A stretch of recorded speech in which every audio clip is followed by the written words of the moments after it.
commencé la semaine dernière par Parashat Vayera. Alors j'explique qu'il y a des gens qui ont déjà suivi ces séances, d'autres qui n'ont pas encore suivi.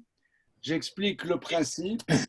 J'ai remarqué qu'il y a des gens qui aiment étudier la Torah, d'autres sont plus ou moins addicts, même dirais-je.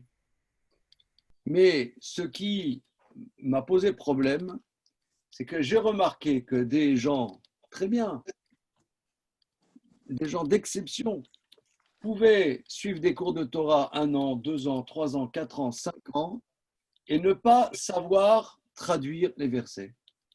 Alors, quand je me suis rendu compte de ça, j'ai été fracassé. Je dis, je n'assume pas. Voilà, je n'assume plus. Voilà.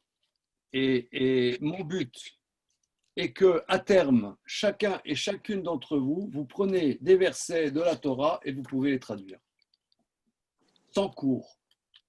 Et toc. Donc c'est ça notre bonsoir Brigitte. Donc c'est ça le but de ces séances. Il y a des explications sublimes, extraordinaires que je pourrais faire, mais c'est pas le but de ces séances. Si en passant, on glisse un petit truc, peut-être important même, tant mieux. Mais le but, c'est qu'on apprenne à traduire les versets. Voilà. Donc, c'est clair? On repart deux, c'est bon. OK. Odile, rigole pas parce qu'il y a un examen à la fin. Hein? D'accord? Bien. Alors, on prend les versets et dans comme on faisait, enfin, l'idée est venue de ces séances pendant le confinement, où là, on était vraiment coincés, que j'ai vu que la plupart de mes amis avaient du temps. Donc, on a mis à profit cette idée et je vais vous faire travailler. Et vous allez voir qu'il y aura des arbitraires, il y aura même bêtes noires. Il y en a que je vais les faire bosser, je vais les faire... Par exemple, ce soir, on va commencer par Joël Gozlan, par exemple. D'accord. Oui, allez, c'est parti. Bon, Premier verset, tu traduis, tu expliques, et moi je fais rien pendant ce temps. Quel chapitre, quel verset alors? Alors, nous sommes dans Bereshit, chapitre Yutret, verset Aleph. Yutret déjà, pour moi c'est quoi? C'est 18? Oui, alors, évidemment, il y a des personnes qui ont suivi tout le cursus depuis Pessah et qui ont déjà des bases. Mais comme parmi vous, il y a des personnes qui n'ont pas suivi le début du cursus, je vais reprendre. Parce que vous savez que dans la Torah, les lettres ont une valeur numérique. Voilà. Monsieur Lazare Geffrokin, oui, bonsoir. Tu sais ça, comment la valeur numérique des lettres hébraïques? Je sais que, enfin, c'est Aleph, Bet, Gimel, Dalet, c'est 1, 2, 3, 4, c'est ça? Et après? Et après, non, je sais pas. T'es pour, je sens que tu es pour. Alors, je vais écrire ça. Donc, il y a, et ça sera important parce que dans la suite, on travaille beaucoup là-dessus.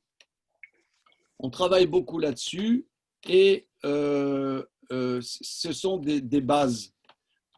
J'ai remarqué aussi que souvent, on entend, par exemple, des cours. Je suis convaincu que tous et toutes, vous avez suivi des cours avec des gens plus remarquables les uns que les autres.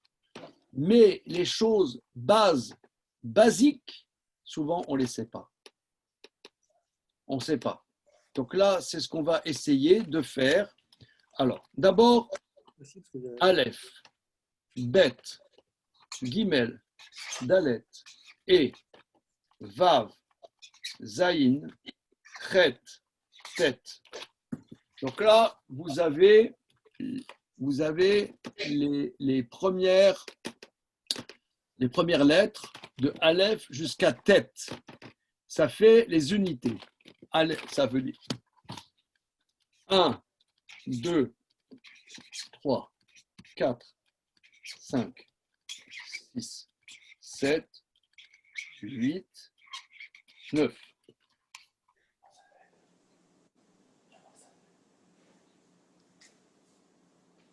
Alors, encore autre chose qui est vraiment nécessaire, c'est de savoir écrire en cursive. Bon, moi, j'ai appris à écrire en cursive tout seul. Donc, mon écriture cursive n'est peut-être pas la plus canonique, mais pour ceux qui ne savent pas écrire en cursive, je vous invite à travailler très simplement.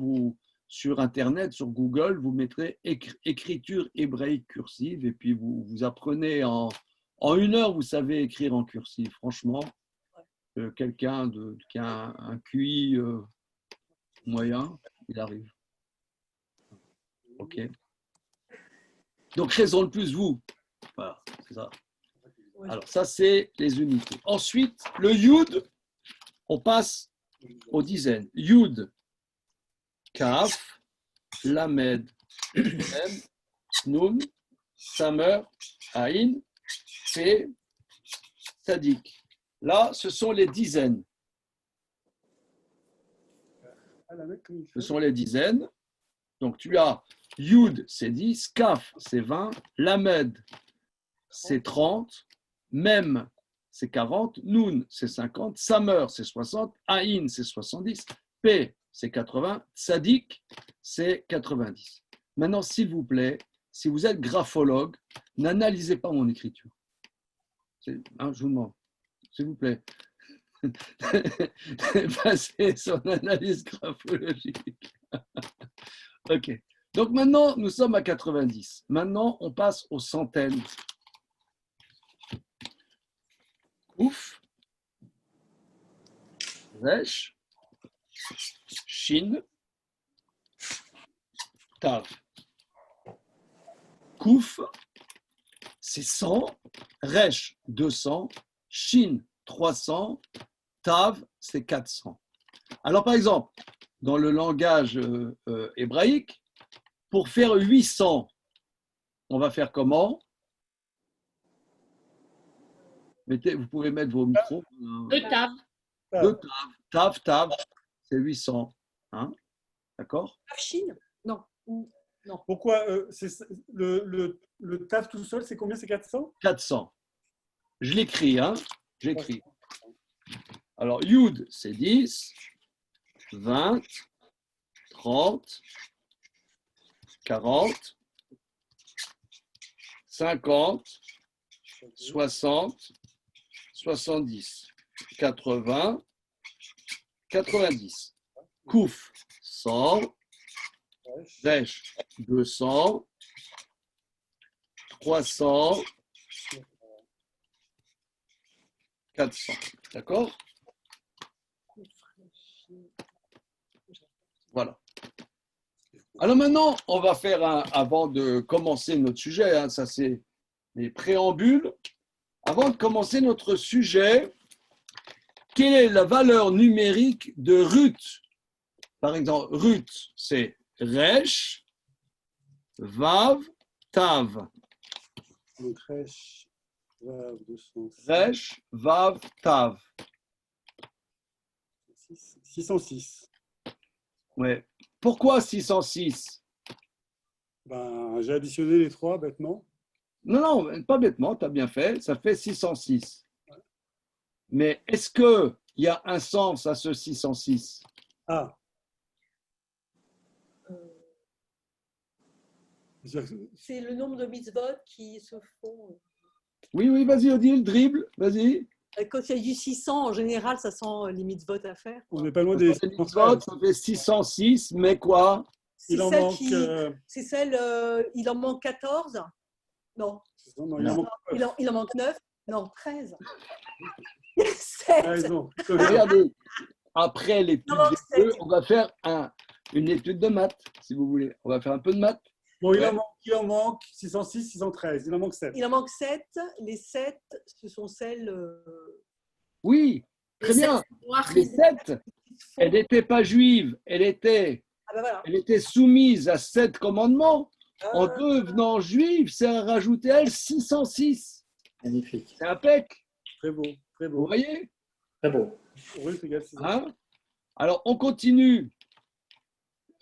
Pour faire simple, la valeur numérique de Adam, Aleph, Dalet, même. Aleph. Aleph, Un. Dalet, même. OK? 45. Tout à fait? J'ai entendu là?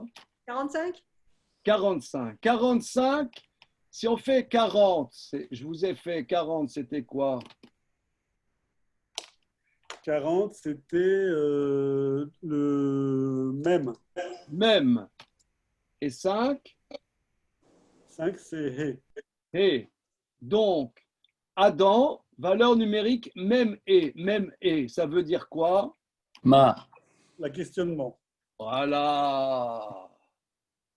Voilà, ma. Qu'est-ce que c'est? La question. Donc, vous voyez que l'hébreu est une langue fondamentalement métaphysique. Tout de suite, on est tout de suite, rien que l'hébreu, le plus basique, on est déjà dans le questionnement. OK, c'est bon? Très bien. Khaled. Maintenant, et on va conclure là-dessus, d'où savons-nous qu'il y a 613 commandements dans la Torah? On l'apprend du mot Torah. Le mot Torah qui s'écrit Tav, Vav, Resh et. Analysons. Torah, ça fait combien? Ah, vache. Sèche. 405. Non, 406. Resh, Là, je veux le voir. C'est 200. 606. Et 613. Comment? 611. 611. Non.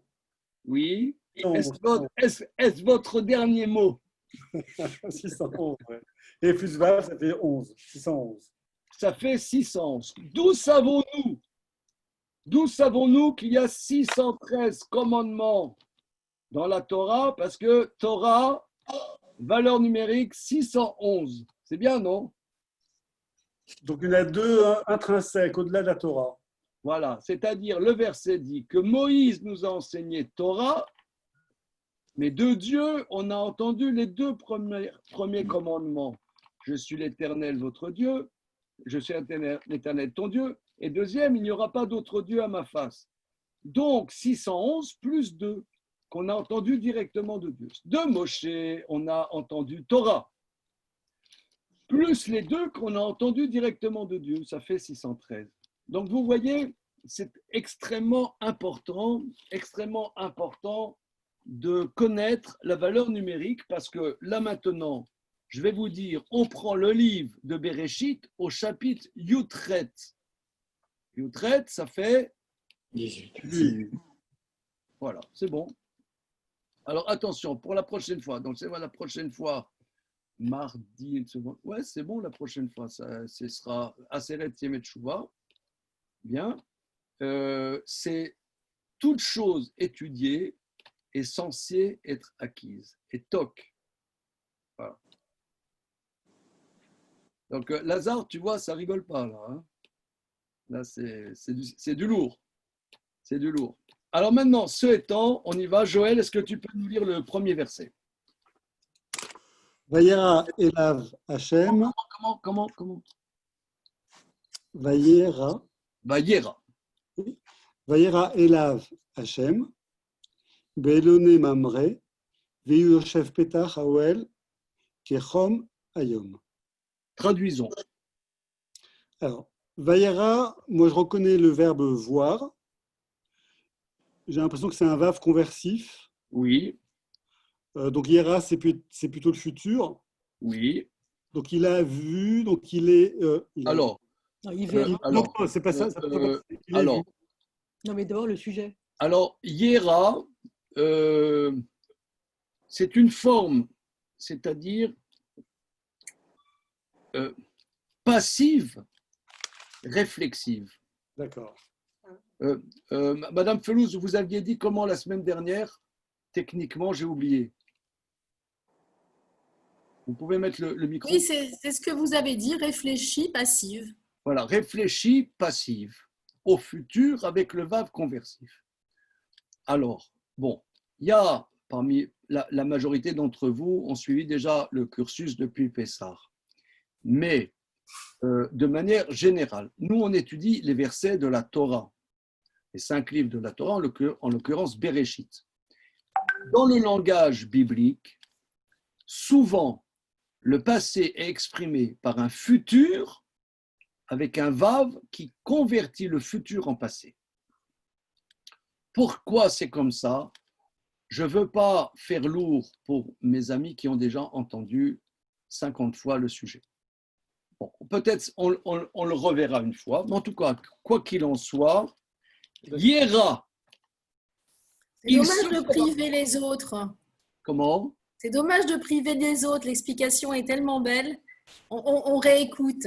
Non, mais ça viendra, ça viendra. Je ne veux pas faire trop gaga qui répète toujours les mêmes choses.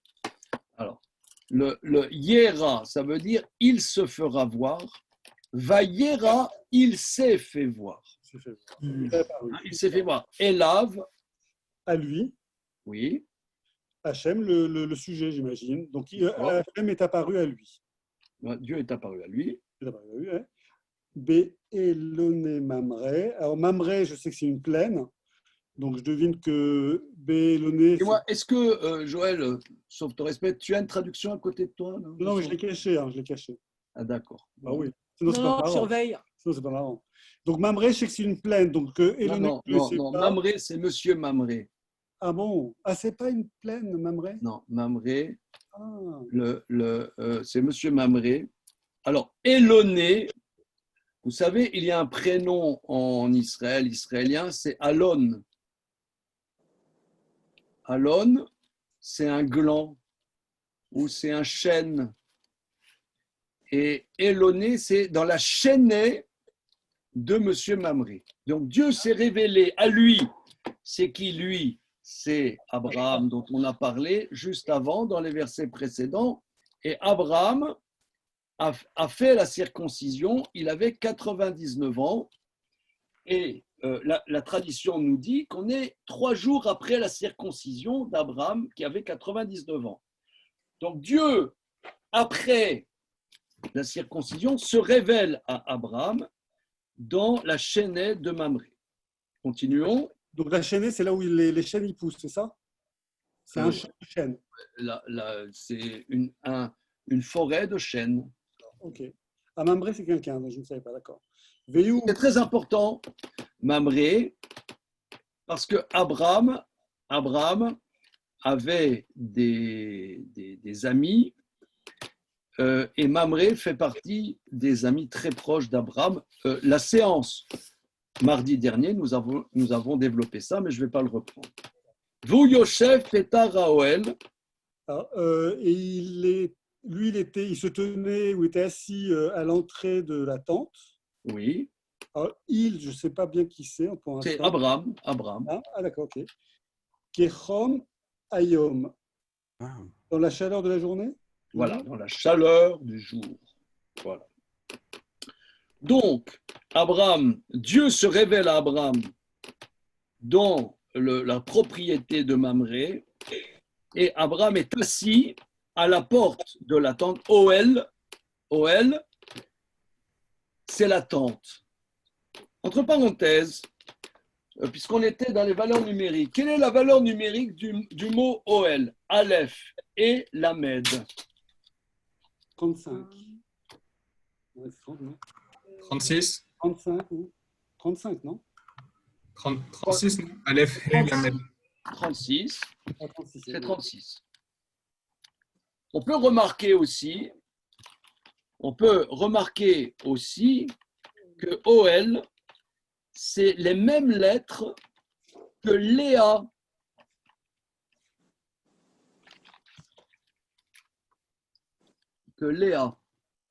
La femme de Jacob. Et alors?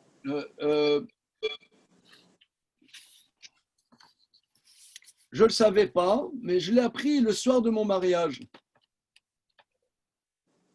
Ça marche. Comment j'ai appris le soir de mon mariage? Parce que mon épouse, connue sous le nom de Cathy, son prénom hébraïque, c'est Léa. Et donc, j'avais un ami Rav qui, le soir de mon mariage, m'a dit que c'est à remarquer que Léa, c'est les mêmes lettres que OL.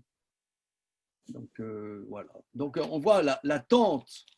Donc, c'est vrai, au sens premier, Abraham, et c'était un bédouin, mais l'attente aussi C'est ça. a une place très importante dans la Torah. On voit par exemple, il y a la tente d'assignation, le tabernacle, où Dieu se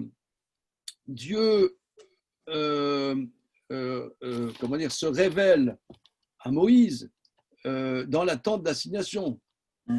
Il y a donc la présence divine dans la tente, dans le tabernacle. Souvent, on voit que la tente est le lieu de la connaissance. Alors, j'ai vu une explication extraordinaire du Baal Shem Tov, que s'écrit « Dieu se révèle à Abraham dans la propriété de Mamré, Vu Yoshev Petar Haoel » il est assis à la porte de la tente.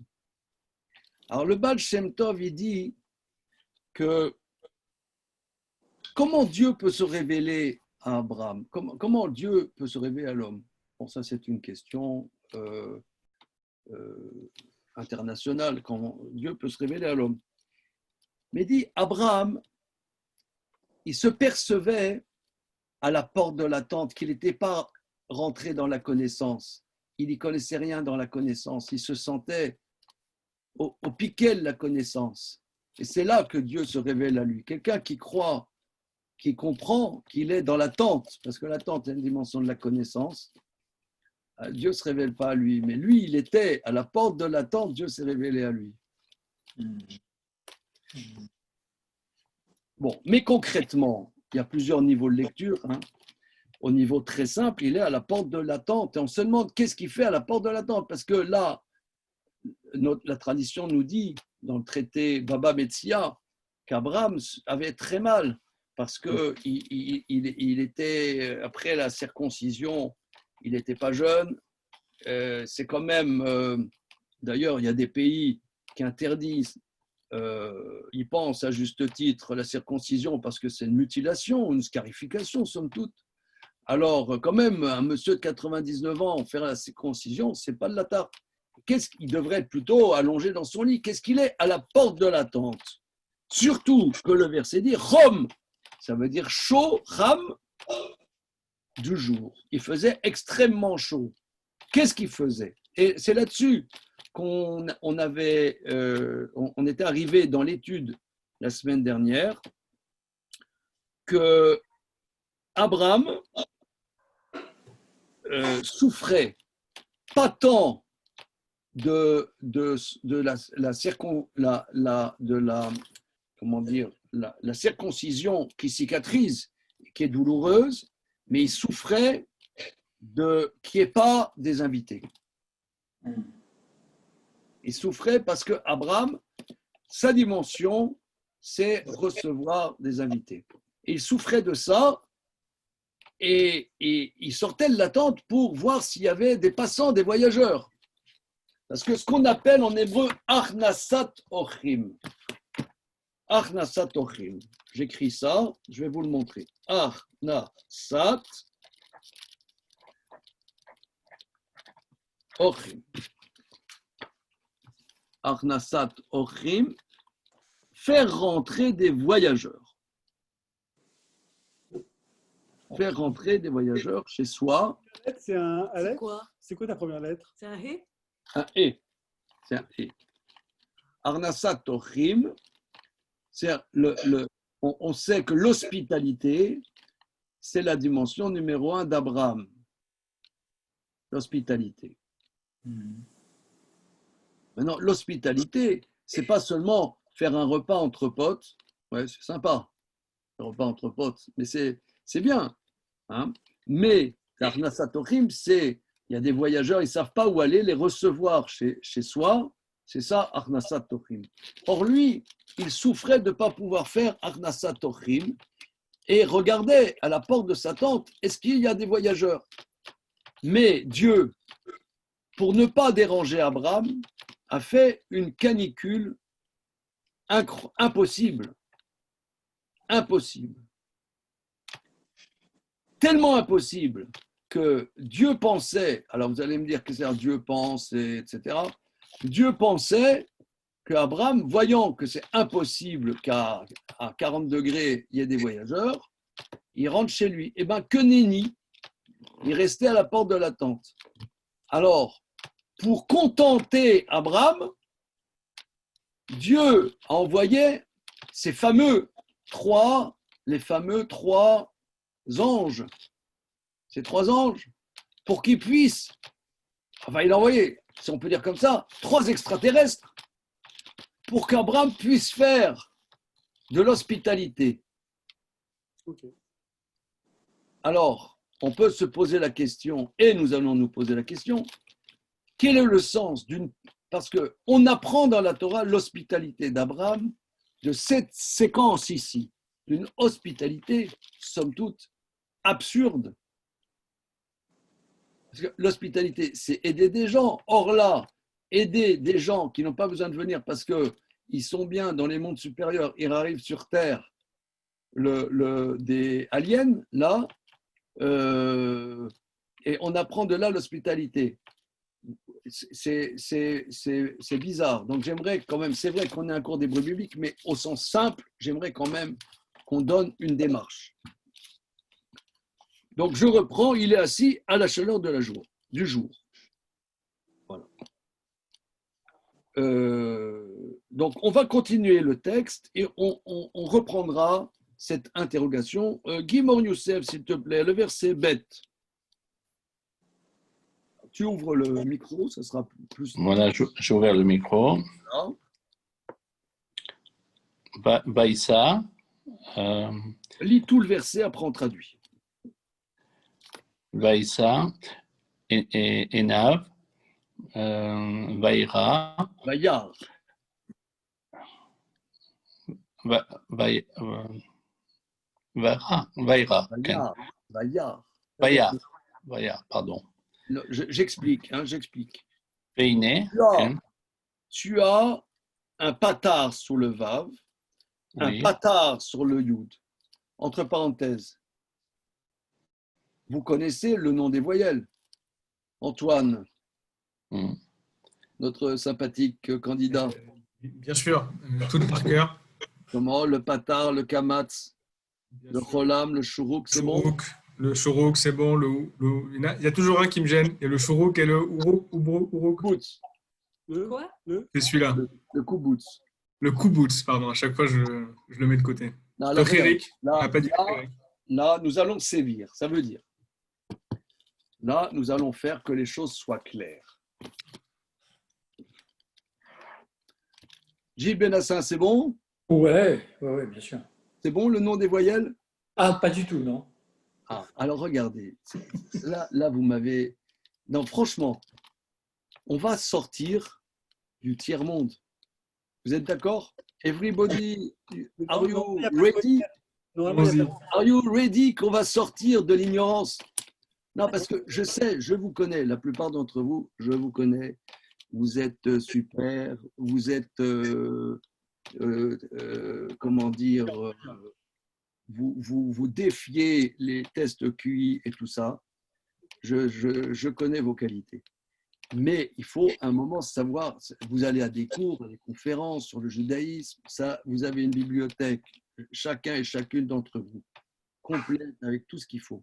Mais le nom des voyelles, quand même, on va la connaître, le nom des voyelles. Hein, Odile? Par cœur. Alors, regarde, on va prendre un Aleph. Voilà, Aleph. Bien. Sous le Aleph, on va mettre un trait horizontal. Ça s'appelle un patar. C'est un patar. Ça se prononce A. Qu'on soit ashkenaz, séfarade, yéménite, du Turkistan oriental, pour tout le monde, ça se prononce A. Bien. Ça s'appelle patar. autre chose. On prend encore un Aleph et on va faire un petit chapeau comme ça. Kamatz. Ça s'appelle un kamatz. Alors, le kamatz, chez les séfarades, ça se prononce majoritairement A. Parfois, par des règles grammaticales, ça se prononce O. Hmm. Chez les Ashkenazim, ça se prononce O. Chez les Juifs polonais, ça se prononce OU. Bon, mais bon, comme Hitler est passé par là, on les ignore parce que sinon, on va plus s'en sortir. Mon père, par exemple, il prononçait bourrir, barour, barour. Ouais, il y a un kamat sous le bête. Il prononçait bou. Ouais, De rire. mais bon, laissez tomber. Ok. Laissez tomber les Polacs, on n'en parle plus. Maintenant, mais ça se prononce pour un Ashkenaz O, pour un Séfarade A, mais en vérité, le kamatz est plus lourd que c'est une lettre. Il doit y avoir des termes techniques en grammaire que j'ignore. Que c'est une lettre plus lourde que le patar. Ok. Je pense que les juifs djerbiens, par exemple, prononcent le kamatz parfois O. Les yéménites prononcent le kamatz O. Or, on ne peut pas le soupçonner d'être ashkenaz quand même, les yéménites entre nous. Vous savez, Yémen, c'est quand même le sud de l'Arabie saoudite, où il y avait d'immenses communautés juives, et prononcent encore aujourd'hui, en Israël, il y a beaucoup de yéménites, et prononcent O, le kamatz. Bien. Alors, on verra quand est-ce qu'on prononce des fois. Par exemple, le mot kol, qui veut dire tout. Vous avez un kamatz sous le kaf, et kol, tout le monde prononce kol. Kol. Bien. Maintenant, on prend toujours le aleph. Sous le aleph, on fait un point. Non. Le point sous le aleph, le point, la voyelle du point en dessous, ça s'appelle ririk, Ririk. qui se dit i. Ririk. Ririk. Avec un chet, hein, ririk. Ririk, ça s'écrit comme ça. Ririk. Un chet. Ririk.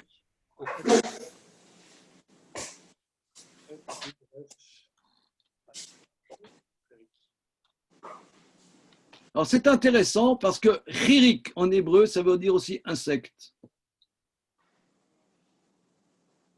Ça veut dire un insecte. Oui, parce que si vous voulez, c'est un petit truc, quoi. Ok. Ririk. Vous avez aussi, on prend toujours notre aleph et on met un point en haut à gauche. Ça, c'est le cholam. C'est haut. Cholam.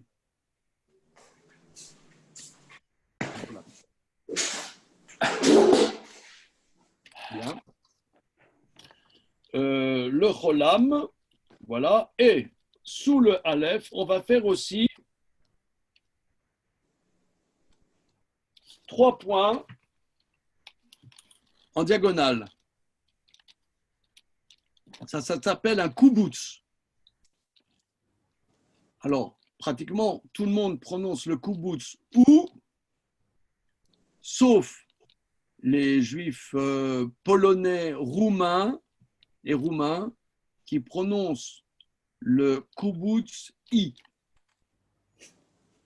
Ne me demandez pas pourquoi. Ouais. Par exemple, Baruch Ata, un ashkenaz bontain prononce Boruch. Mais les juifs d'Europe de l'Est prononcent Bourir. Mourir. Les chassidim prononcent Bourir. Mourir. Bourir à tout. Mourir à tout. Voilà. Pourquoi c'est comme ça? Je ne sais pas. Je pense que c'est comme le coronavirus, c'est en forme mutante, vous voyez? À un moment, ça mute. Voilà. En tout cas, c'est comme ça. C'est comme ça. OK? Alors, vous allez me dire aussi, comment ça se fait qu'en hébreu, les voyelles ne sont pas écrites? Qu'est-ce que vous en dites? Est-ce que c'est par paresse? Je sais pas si c'est une option. Une économie de moyens. Ça ouvre plusieurs sens. Comment? Ça ouvre plusieurs sens sur un mot. Oui, mais bon, hein, c'est vrai, c'est vrai. C'est pour mettre en avant les racines qui sont plus importantes dans la langue, pour inviter à avoir une lecture qui va davantage s'intéresser aux racines des mots. Plus rapide à écrire aussi. Hein. Peut-être qu'on s'en fout des voyelles. Par économie de moyens. Alors, Odile propose parce qu'on s'en fout des voyelles.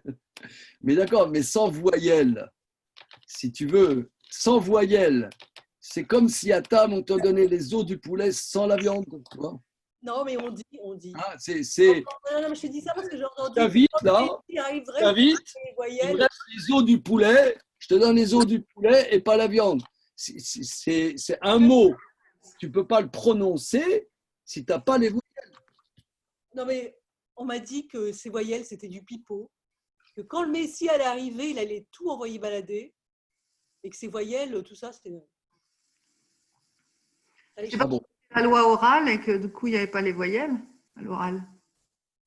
Qui dit ça là? Laurence. Oui, Laurence, oui. Oui. Je disais peut-être que c'est parce que c'est une transmission orale et qu'il n'y avait pas besoin de voyelles. C'est vrai que c'est une transmission orale, donc c'est intéressant. Mais regardez, moi je connais rien en arabe. Est-ce qu'il y a des arabisants ou arabisantes parmi vous? Est-ce que quand on écrit Oui. l'arabe, il y a des voyelles? En arabe aussi, on écrit sans voyelle Oui. et il y a plein de confusion. Et ça entraîne des confusions, comme en hébreu. Hein? Alors, il me semble, donc c'est bien, ce que dit Laurence, c'est bien de dire qu'il y a une tradition orale, on ne peut pas lire sans tradition. Or, l'oral, ben, c'est le souffle, hein. Mais on peut dire aussi, c'est la même chose en d'autres termes, que les voyelles, c'est le souffle et c'est la neshama, c'est l'âme. L'âme du mot, le corps du mot, c'est les consonnes. Mais le souffle du mot, c'est comme notre âme, elle ne se voit pas. Elle est vitale. Elle est vitale, mais elle est impalpable. C'est pour ça d'ailleurs que le nom de ces lettres est beaucoup travaillé par les kabbalistes. Ils travaillent, c'est Chirik, Patar, Kamatz, tout ça, c'est beaucoup travaillé par les maîtres de la tradition de la Kabbalah, parce que ça signifie beaucoup de choses, mais c'est impalpable, c'est le souffle qui est impalpable. C'est comme nous, notre vie, ce qui nous insuffle de la vie, le corps, il est là, mais ce qui nous insuffle la vie est impalpable, tu ne le vois pas. Donc les voyelles, c'est l'âme du mot qui est impalpable. Au sens simple, hein, me semble-t-il que c'est très simple, hein, c'est pas... Voilà, ok, mais c'est exactement, en d'autres termes, on peut dire, comme dit Laurence, très bien, que c'est la tradition orale qui se transmet oralement, donc de manière quelque part impalpable. Ça ne veut pas dire que ce n'est pas important, c'est peut-être plus important. Ce n'est pas parce que c'est impalpable et pas visible que ce n'est pas important. C'est peut-être même plus important. Ok. Hein? Ok.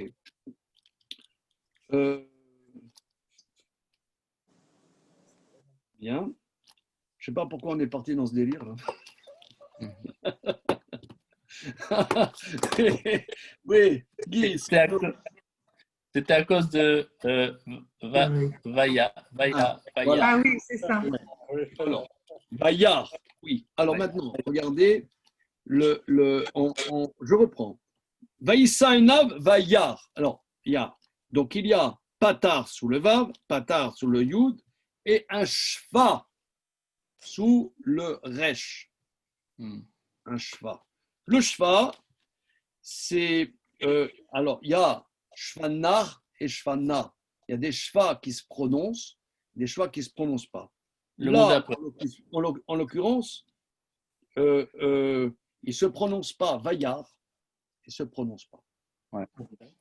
Et après, Veine, il se prononce. Non. Ah oui, c'est atserré, j'ai oublié, excusez-moi, j'ai oublié, très important, 2 voyelles très importantes. Où ai-je la tête? Vous m'avez troublé, vous m'avez troublé. Je suis ému. Oui, je reprends le Aleph et the iné. Sous la iné, hein, the iné. Oui, alors là, comme tu as dit, the iné, là, Comme il est au début du mot, on le prononce. là, le shva se prononce et se prononce e. The iné. Est-ce qu'on peut le prononcer et le jva? Des fois, je le prononce Jamais, jamais. et veut. The, On peut dire veiné. C'est une Non, faute. c'est recalé. Là. Alors, pas bon du Je tout. croyais que les séfarades, ils disaient V et les ashkénazes ve.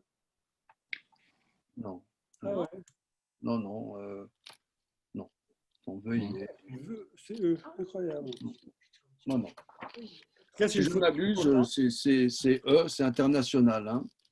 Alors, veuillez, regardez, il y a un ririk sous le E, sous le nun, vous avez 2 points, deux points horizontaux. Alors ça s'appelle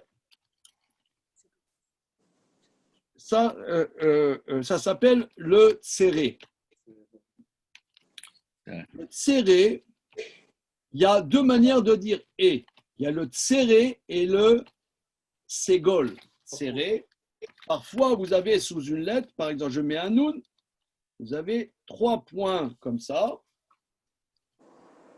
comme les francs-maçons, les frères 3 points. Oui, vous avez 3 points. Alors, en hébreu israélien, c'est pareil. Ça, c'est serré, et ça, c'est ségol. Mais en vérité, ce sont 2 voyelles très différentes. Très différentes.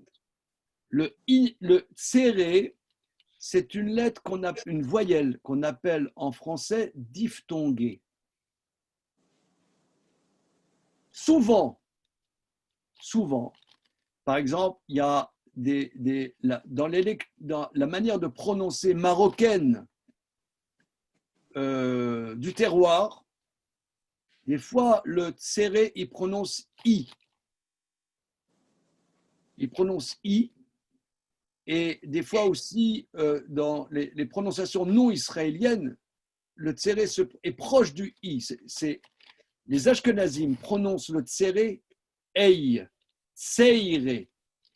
Seiré, c'est diphtongué. Seiré. Inei. Inei. The Inei. Voilà. La prononciation ashkenaz normale, c'est the Inei, pas Iné. Inei, c'est diphtongué. Souvent, dans les prononciations non homogénéisées, non pasteurisées, séfarades, le tséré se prononce I. Joël, tu n'as pas entendu des vieux Tunisiens prononcer le tséré I? Non. Et par contre, je suis sûr d'avoir entendu des vieux Tunisiens prononcer le cheva. Le cheva. Bon, ok. Alors, oui, alors, le ségol se prononce toujours E par contre. C'est pas du tout diphtongué, ça c'est E. Voilà. Ok, on continue. Guy, à On a toi. oublié le chourok. Comment? On a oublié le chourok. Il va venir. והנה שלושה אנשים ניצבים אליו, עליו וירא,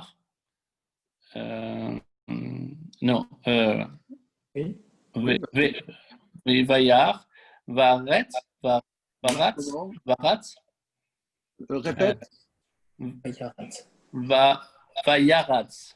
Alors, pour une raison grammaticale que je suis incapable de vous expliquer, on prononce, même les séfarades bontins, même les séfarades militants, prononcent Vayarotz. Ici, le deuxième kamat se prononce O, pour une raison que j'ignore, je ne sais pas. Parce qu'il y a une règle sur deux kamates qui se suivent, mais c'est le premier qui se prononce O, c'est ça, non? Oui, mais à Lav, tu as vu aussi que là, tu as deux kamas qui se suivent, ils se prononcent A. Ah ouais, donc c'est pas une règle absolue. Donc, je ne sais pas, je n'ai pas creusé la question. Ok. Je sais que par habitude, on prononce Vayarotz. Vayarotz. Ça, c'est indubitable. La transmission orale. Vayarotz. Vayaratz. Likratam. כן. מפתם. Pétar. Pétard. מפתח. האוהל. וישתהו. Veishtachu. וישתחו. ארצה. Alors, on y va. Vaïssa Enav. Je crois que la racine, c'est les Nassot, c'est voyager. Non. Non. Non. La racine, c'est Nasso, qui veut dire Nasso. porter. Alors là, Ah. c'est un petit peu complexe. Alors, de Il y a manière des lettres- générale, lorsque vous avez des mots hébraïques, il faut toujours chercher la racine. Alors, des fois, c'est simple, mais des fois, avec la conjugaison ou la déclinaison, la racine, il y a des lettres qui changent à la conjugaison ou la déclinaison. Ici, va Issa, la racine, c'est Nasso, Nun, Sin, Nun, Sin Ouais. et Aleph. Allez. Nasso, c'est Et le Nun, porter. et le Nun, il est tombé alors. Alors, le Nun est une consonne défectueuse et à la forme conjuguée, elle tombe. Quand il y a un Yud, le Nun tombe. Ok. Alors, Alors, Issa, ça veut dire il portera. avec le Vav, Portera, il avec le Vav portera. converse, Vaïssa, il a porté. il a porté Alors, Enav, à ses yeux. Les yeux. ses yeux. Pas à. Ses yeux. Ah, il a porté Alors, ses regardez, yeux. ça c'est très important. Le mot Aïn, Hmm. l'œil. Donc là, pour les personnes qui ont suivi toutes les séances après Pessah, je répète des choses. Ça fait partie de notre travail, hein, c'est comme ça. Alors, Aïn, c'est l'œil. Enaïm, c'est les yeux. Alors, le pluriel, ça voudrait être plutôt Einim. Aïn, c'est masculin. Einim, c'est les yeux. Mais comme il y a deux yeux, il y a la forme duel. Enaïm. Enaïm. Et donc, Enaïm, ça veut dire deux yeux ou ça peut dire les yeux? Ça dit les deux en fait? Ou c'est forcément deux? Enaïm. Einaïm, c'est les yeux. Les yeux. Même s'il y a 10 yeux, on dirait Enaïm. S'il y a 1000 yeux, par exemple. 1000 yeux. Il y a un film qui s'appelle Les 1000 yeux du docteur Mabuse. Il faudrait savoir comment il est traduit en hébreu. Il y a un film d'ailleurs que je parlais avec mes camarades de ce matin, je crois, avec Damien, Les yeux sans visage, n'est-ce pas, de Georges Franju.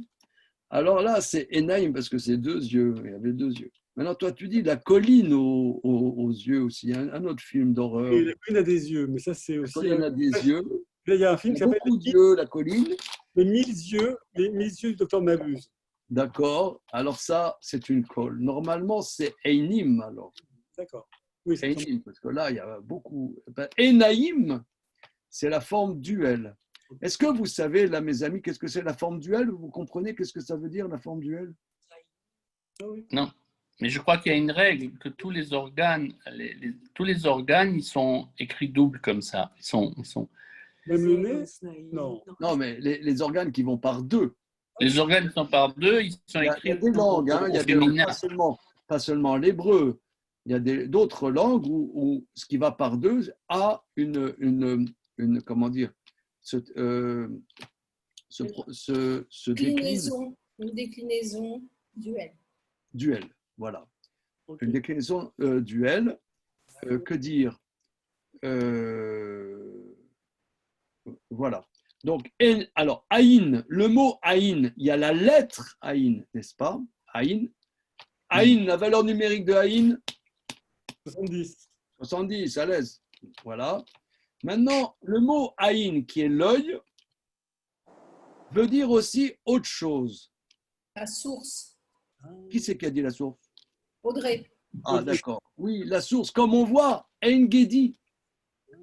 Vous allez faire une escapade pas très loin de Jérusalem, vous allez à la source du Chevreau. Ein Gedi. La source, c'est l'œil. C'est le même mot que l'œil. Moi, ça m'a toujours interpellé. Parce que comment l'œil, ça peut être la source, c'est même le contraire. Parce que l'œil reçoit et la source, elle donne. Il y a les larmes. Et là, il donne des larmes, oui. Et tu nous avais expliqué une fois que dans notre tradition, l'œil donne, il ne reçoit pas. Ouais, on est obligé de dire. On est obligé de dire. D'ailleurs, pour les médecins qui sont dans la salle, comment ça marche l'œil? Je ne sais pas moi. Un œil, il reçoit ou il donne? C'est des bâtonnets, c'est des petits bâtonnets, des petits bouts de cellules nerveuses qui reçoit, il me semble. Ouais, mais Ça reçoit. Après, il donne des informations, mais au cerveau, à l'intérieur du cerveau, pas à l'extérieur. Il transforme un signal lumineux, un photon, en information qu'il transmet au cerveau. Je crois que c'est comme ça. En gros. D'accord. Mais pour reprendre ce que dit Guy Mor-Youssef, vous voyez par exemple, des fois, regarder quelqu'un d'un regard gentil, tu lui donnes. Tu nous avais même donné l'exemple que la seule fois où les tzadikim ils se permettent de regarder une dame, c'est à leur au mariage. Parce qu'ils donnaient du kavod au marié, ils montraient que sa femme elle était digne d'être regardée. Et Absolument. Tu te rappelles? Oui. Ok. Donc, le mot. Donc, on reprend. Vaïssa Enav. Donc, on parle toujours d'Abraham. Il a le. Vaïssa Enav, il a porté ses yeux, c'est-à-dire. Alors, oui, alors. Enaïm, c'est les yeux. Einav, c'est ses yeux à lui. À lui. Hein?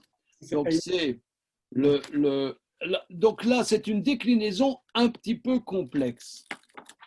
On va essayer de décliner le possessif. Alors, très important pour ceux qui veulent s'en sortir en hébreu. L'hébreu est une langue qui fonctionne en préfixe et suffixe. Le français, chaque nuance, c'est un mot différent. Mais en hébreu,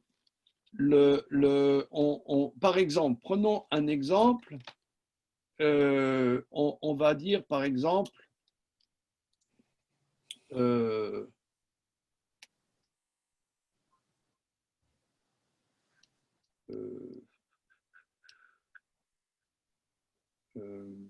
un mot simple avec un mot simple.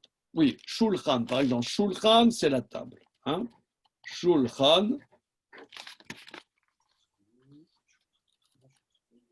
Shulchan, c'est la table. Alors, on va dire ma table. Comment on dit ma table? Shulchani. Shulchan, ta table. Shulchana. Shulchanecha, avantage. Mais Shulchanera, c'est au masculin. Ta table au féminin. Shulchana. Comment? Shulchanach. Shulchaner.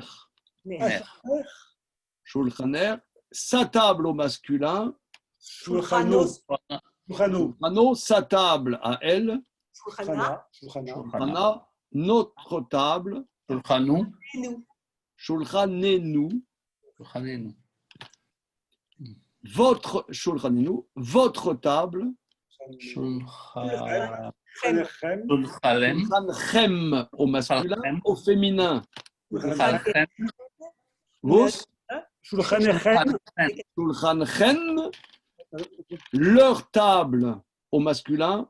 Shulchanem. Shulchanem. Shulchanam. Nam. Shulchanan. À elle, Shulchanan. Shulchanan. Voilà. Alors, maintenant, ça c'est le possessif pour simple.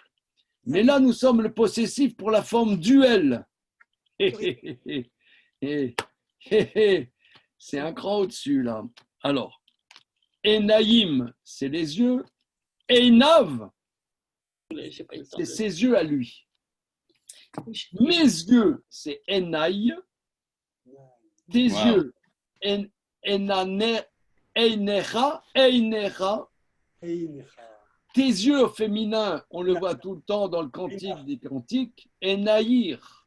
Enaïr. Voilà. Alors ça, c'est assez complexe. Hein. Donc là, Einav, c'est la forme duel. Il a levé ses yeux, Vayar. Alors, Yar, ça veut dire il verra. Il verra, Vayar, Alors, il a vu. Il a vu. Et voici. Et voici. Trois personnes, trois agents. Excuse-moi, Gérard, je peux poser une question? Oui, oui, évidemment. Je voulais te demander, comment ça se fait que Vaïssa et Na Vayar, on le retrouve, on dit ça tous les jours à la petite Ra, on le retrouve dans l'Akeda. Pareil, exactement. C'est quelque chose de significatif. Ouais, magnifique. Pourquoi? Tellement magnifique, Rabotaille, que... Un bonbon. Ben oui, Un c'est bonbon. un problème fondamental, structurel, qui montre les limites du zoom. Parce que si nous avions été en présentiel, notre ami qui habite au Bagne, quand on le soit dit, aurait eu un bonbon. Même, je peux vous le montrer.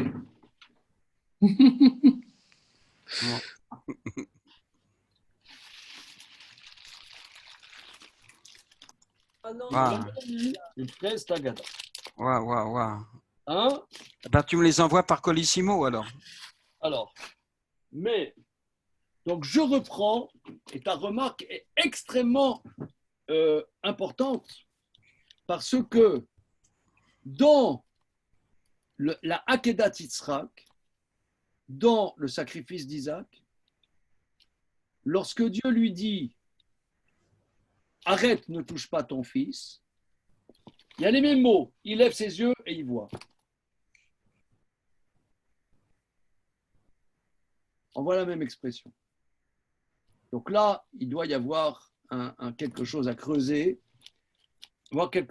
Parce que là, on n'est pas dans une dimension dramatique. Là-bas, c'est un des passages les plus dramatiques qui soit. Et là, on est dans un quotidien. Il lève ses yeux et il voit. Donc c'est très intéressant comme remarque. Ve'ine, continuons. Shlosha anashim. Donc, encore une fois, regardez, encore une fois, je soulève le point que lorsqu'on prend la patience de traduire mot à mot, les problématiques que nous retrouverons plus tard dans le Midrash, que nous retrouverons plus tard dans le Talmud, sont déjà sur pied. On les pose nous-mêmes comme des grands. Voilà. Donc, continuons. Vine shlosha anashim. Et voici trois personnes, trois gens, trois hommes. Hein? Trois hommes, oui. Netzavim. Nitzavim. Là, tout le monde est obligé de savoir qu'est-ce que c'est Nitzavim. Je ne sais pas. C'était la paracha la semaine dernière. Toc. On les voit, hein, ceux qui ne traînent pas dans les sinas. Alors, Nitzavim, ça veut dire quoi? Gad il est à la Sina, donc il sait, lui.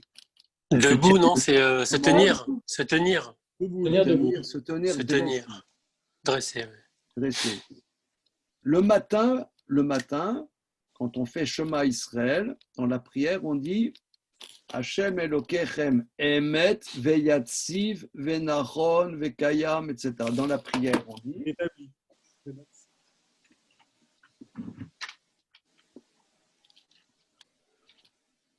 Savim, le noun, il n'est pas passif alors.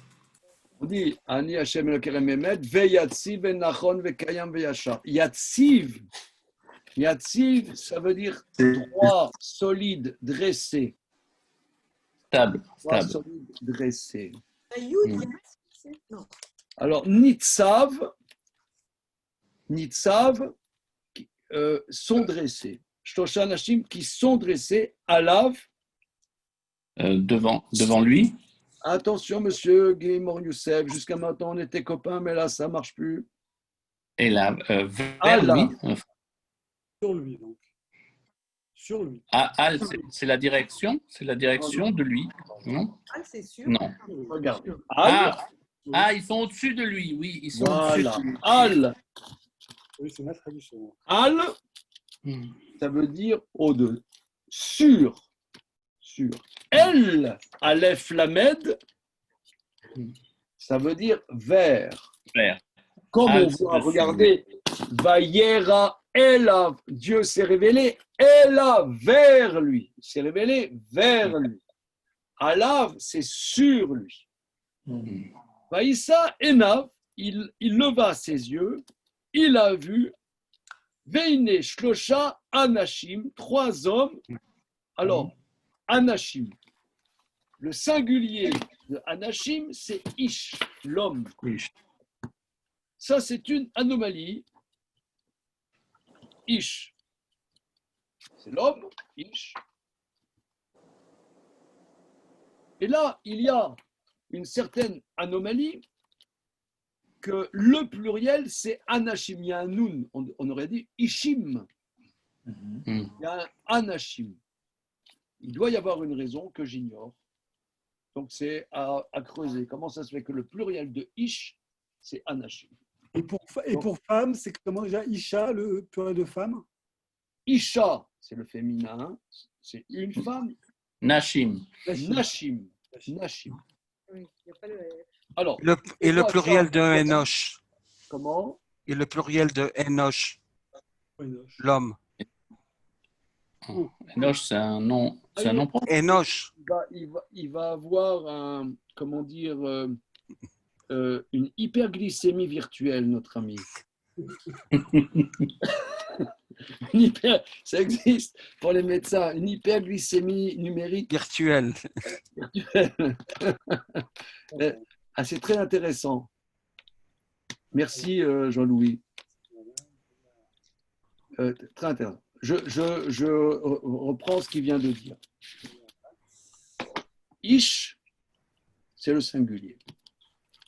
Pour dire homme, il y a plusieurs mots dans la Torah. Il y a Adam, humain, Adam, humain, Ish, un homme. Et il y a un petit-fils d'Adam qui s'appelle Enoch. Enoch, ça donnait le substantif en hébreu moderne, Enoshut, qui veut dire l'humanité. Enoch est une personnalité importante dans la Torah. Les commentateurs disent que c'est le premier qui a inventé l'idolâtrie. Enoch a inventé l'idolâtrie. C'est le fils de Cain, de Abel? Non, c'est le fils de Shet. Ah, de Shet. Fils de Shet. On est tous descendants de Enoch puisqu'on est descendants de Shet. Voilà. Maintenant, ce que suggère notre ami Jean-Louis Amsel, c'est qu'il est possible que le singulier soit Ish, mais le pluriel passe à Enoch. C'est ça ce que tu sous-entends? Oui, c'est ce que je te demandais, pardon, c'était ma question. Non, mais c'est comme au catch, hein, tous les coups sont permis. Hein. Je trouve que l'idée est intéressante. que le pluriel, que quand on est seul, peut-être quand on est seul, on croit qu'on est quelqu'un, on est ish, mais quand on est plusieurs, on sent qu'on est plutôt chose, je sais pas. Je sais pas. C'est à poser. En tout cas, Anachim, c'est le même mot que Enoch, hein, c'est très intéressant. Donc voilà, il lève ses yeux, il voit 3 hommes dressés au sud, Vaillard. On reprend Guy. Et il a vu. Et, il voit. Oui, c'est au passé. Il vit. Il a vu ou il vit. Alors, regardez, vous pouvez dire à l'auteur qu'il se répète. Il répète. Bon, ok. Il répète. Il y a 2 malus. D'abord, il se répète. Et deuxièmement, on m'a toujours dit, variez votre vocabulaire. Et là, l'auteur, ça ne le gêne pas de dire le même mot. Voilà, il voit Vayarotz, Nikratam. Et il a couru. Il a couru. Ratz. Oui. Resh, Vav, Tzadik, ça veut dire courir. Routz. Routz, ça veut dire courir. Yaratz, il courra. Vayaratz, il courut. Rien à voir avec Ratson. Kratam. Les kratam. La racine, c'est qu'il se rapproche, non? Non. C'est coré, non? Alors, non. Alors, je ne sais pas bien analyser, mais on voit par exemple le Radodi Likrat Kala. Va, mon chéri, en face de ta fiancée. Le chant Likrat, c'est à la rencontre de. À la rencontre. Likrat, c'est à la rencontre. Kamat, c'est eux, à la rencontre d'eux. À leur rencontre. À leur rencontre. Alors regardez, pas seulement que le verset se répète, mais il y a quand même une grosse anomalie, puisqu'on dit, il a vu, il y avait 3 hommes au-dessus de lui, il voit et court à leur rencontre. Non, mais tu nous avais très bien expliqué ça, magnifiquement. Moi, j'ai expliqué ça. Oui, si je peux me permettre, je me rappelle un peu. Ah oui? Qu'à un moment donné, il les voit et c'est seulement ensuite qu'il réalise qu'il y a du kavod entre eux et qu'il les considère d'une autre façon. Alors là, il se lève et il court. Mais la première fois, il ne les calcule pas, quoi. Parce que il y avait une chose comme ça. C'est seulement quand il va voir que dans les 3 anges, il y en a un au milieu et les 2 autres le respectent, sont sur les côtés. Et enfin, c'est en 2 étapes. C'est en 2 étapes. Ouais, c'est bien ce que tu dis, mais au niveau plus simple, hein, il doit voler. Moins élaboré, il y a une anomalie.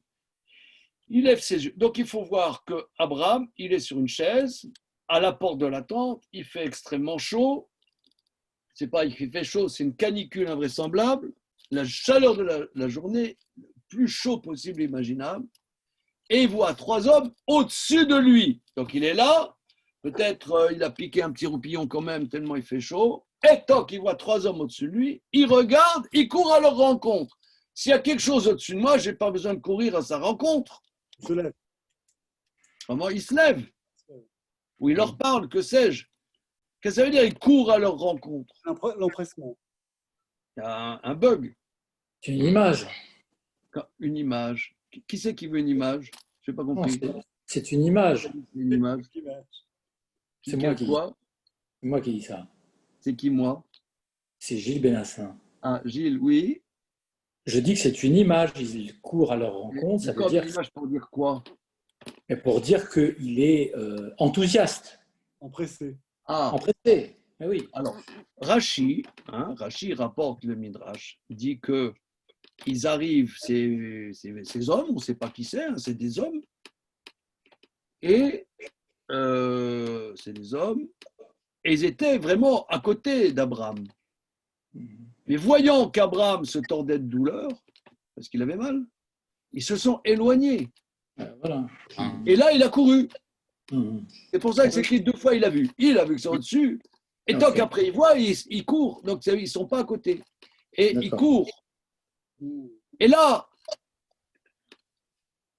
pourquoi il court? Il va leur dire, regardez, venez, il fait. C'est pas comme la chanson d'Edith Piaf, il fait si froid dehors, et c'est le contraire. Il fait si chaud dehors. Venez à l'intérieur, c'est plus confortable. Donc là, comment dire, parce qu'il venait dans la tente. Alors, j'ai vu le commentaire de Rav Shimshon Raphaël Hirsch. Un commentaire tout à fait sublime, comme le commentaire de Hirsch.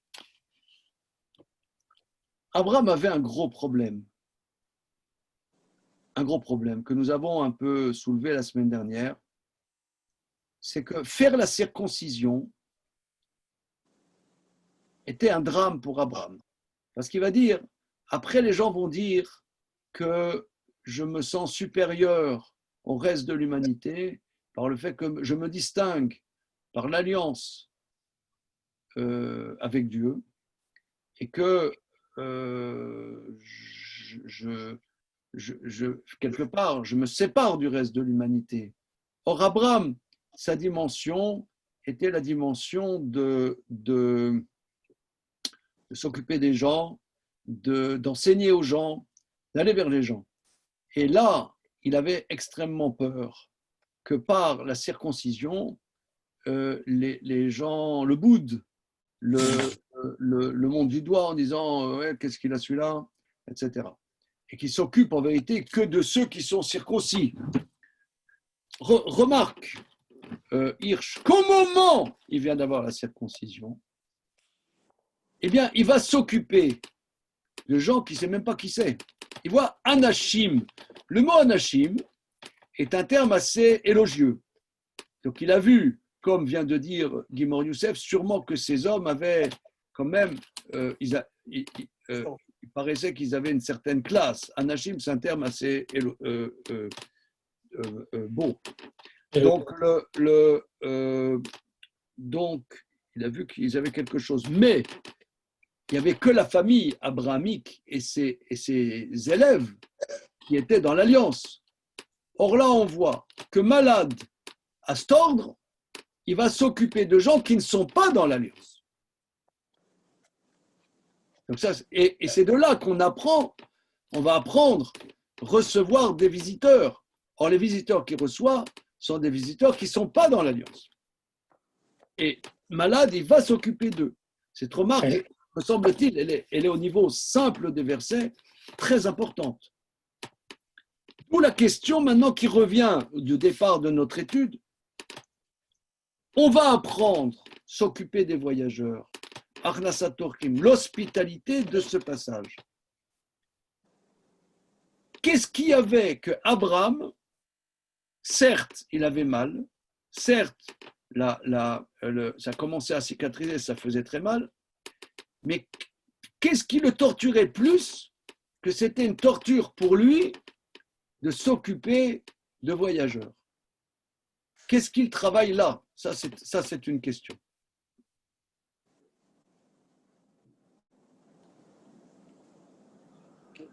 Et on voit d'ailleurs que chaque étape de ce que va faire Abraham pour ces gens-là, il donnera du mérite à ses descendants. Quand il a dit, plus loin dans le verset d'après, il a dit « Yukarna miatmaim » je vais prendre pour vous un peu d'eau pour vous donner à boire. Eh bien, c'est par ce mérite que ces descendants auront de l'eau dans le désert. Quand ils sortiront d'Égypte, ils iront dans le désert. 40 ans, ils ont été abreuvés par la source de Myriam qui les accompagnait, l'eau de Myriam, et par le mérite d'Abraham qui va donner à boire à ces voyageurs. Mais finalement, ces voyageurs, est-ce que c'était vraiment du chesed? Qu'est-ce qui travaillait Abraham?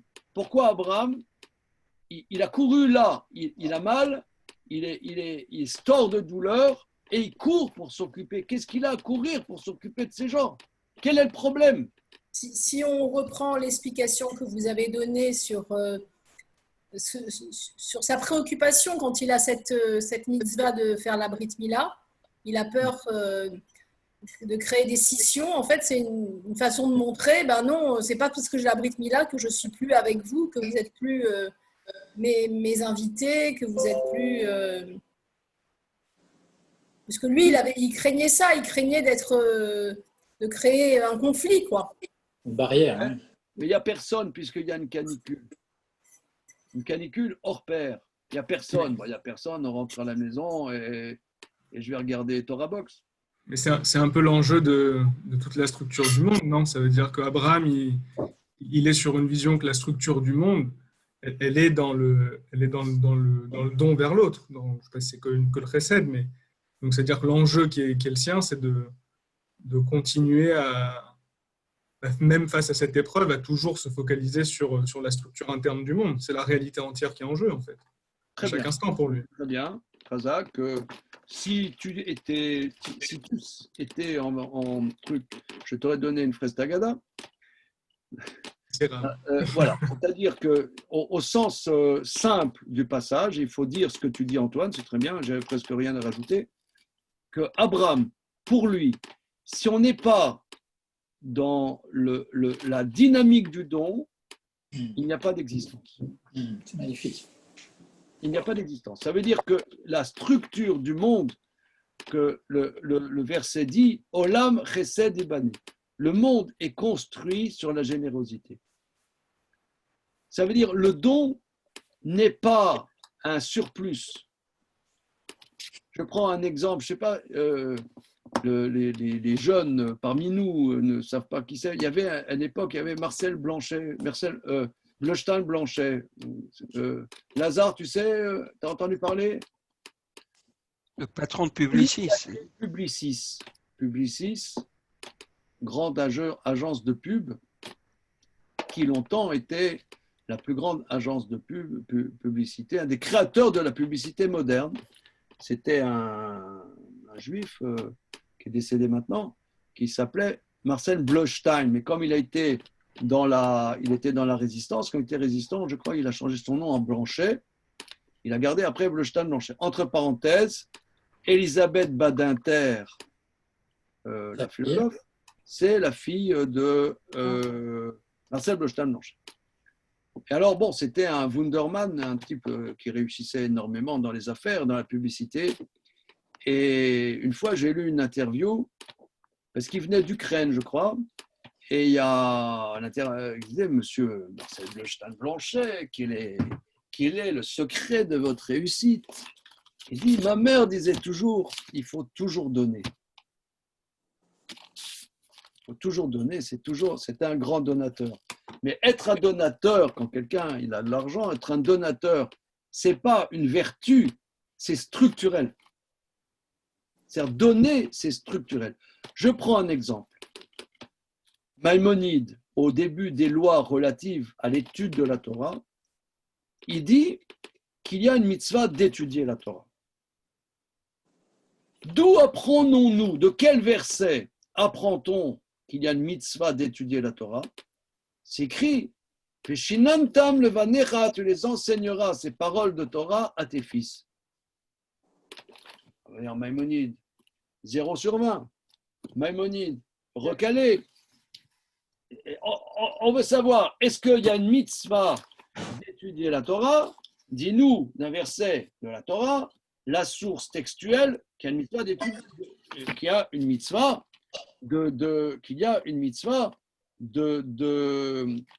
d'étudier. Et qu'est-ce qui me rapporte, Maïmonide? Le verset qui dit « Tu enseigneras la Torah à tes enfants ». Donc, ça veut dire que la mitzvah est de transmettre. C'est-à-dire que lorsqu'on étudie quelqu'un, voilà, par exemple, là, je ne sais pas, je suis déprimé, il n'y a personne au Zoom de ce mardi soir. Bon, je ne vais pas enseigner, bon, je vais étudier. La mitzvah d'étude, certes, peut-être je ne perdrai pas mon temps, mais la mitzvah d'étude, c'est dans le dialogue, c'est dans la transmission. Et d'ailleurs, plus de plus que de quelqu'un un alter ego, c'est de quelqu'un à la génération d'après. Parce que c'est un autre enjeu. Parce que à quelqu'un de la génération, il y a un travail particulier que de deux générations qui puissent communiquer, transmettre, etc. Donc ça, c'est ça la mitzvah d'étudier. C'est la mitzvah d'étudier. Donc la structure, ce qu'Abraham nous enseigne ici, c'est que la relation à l'autre, aider l'autre, n'est pas une vertu, c'est structurel. C'est là-dessus que le monde est dans une dynamique. Il y en a qui vont dire, voilà, moi, je suis... Donc l'idée, c'est quoi? C'est que, voilà, j'ai une maison, une jolie maison, voilà.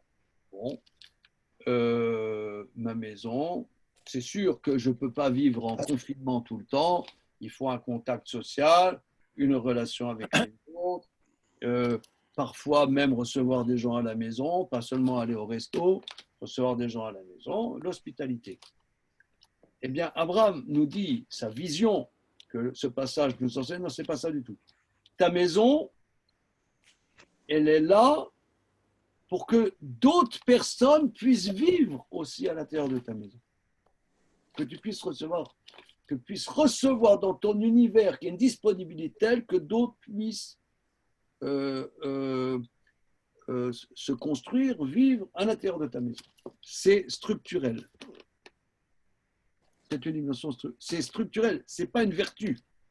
C'est tellement pas une vertu que pour lui, c'est de l'ordre du vital. C'est de l'ordre vital. C'est tellement à l'ordre vital que Dieu arrivait pour taper la causette avec lui. Il a les invités, les voyageurs qui arrivent. Il va dire à Dieu, please, tu m'attends là, j'ai du boulot. C'est ce qu'on va voir tout de suite. Regardez le verset Guimel. Le verset Guimel, on va peut-être là conclure là-dessus. Je lis le verset. Vayomar, Adonai, Imna matzatichen benera al na tavor me'al avdecha. Après une des explications, il dit à Doshem, il s'adresse à Dieu, s'il te plaît Dieu, si j'ai trouvé grâce à tes yeux, attends-moi quelques minutes parce que j'ai du boulot. Donc regardez, imaginez que Dieu se révèle à vous. Non, moi, ce que j'aime bien, c'est de voir les choses de manière concrète. Imaginons que Dieu se révèle à vous. Lazare, imagine, Dieu se révèle à toi. Tranquille. Hein? Bien, se révèle à toi. Je pense que ça fait un choc quand même. Ouais. Oui. Tout à fait. Un petit choc. Pas trop habitué. Honoré quand même. Ah bah oui. Un peu quand même. Hein? Bah c'est sûr. Un peu honoré, tu peux dire... Bon, je ne peux pas vous servir un café parce que... mais bon, merci. Hein, oui. Bon. Mais il y a 3 personnes qui sont là devant moi et qui... Ça sonne. Voilà, ça sonne. Tu dis à Dieu, vous pouvez m'attendre parce que là, il y a des gens qui ont sonné. Enfin, c'est ça, le truc. D'accord. Hein, donc, c'est là, donc, les Chachamim vont apprendre de là que recevoir chez soi des voyageurs, quand on parle voyageurs, c'est des gens qui ont besoin d'être reçus, des voyageurs, parce que lui, il ne sait pas que c'est des anges. Pour lui, c'est des voyageurs. Recevoir des voyageurs est plus important que recevoir la prophétie de Dieu. C'est là-dessus que nous allons dire la suite de notre série la semaine prochaine. C'est bon? La semaine prochaine, c'est pas seulement la semaine prochaine, c'est même l'année prochaine, dirais-je. Waouh. Hein, c'est bon? Allez, ouais. Shana Tova. À la prochaine, les amis. Merci. Shana Tova, merci. Tova. Shana Tova à tous. Shana Tova, mais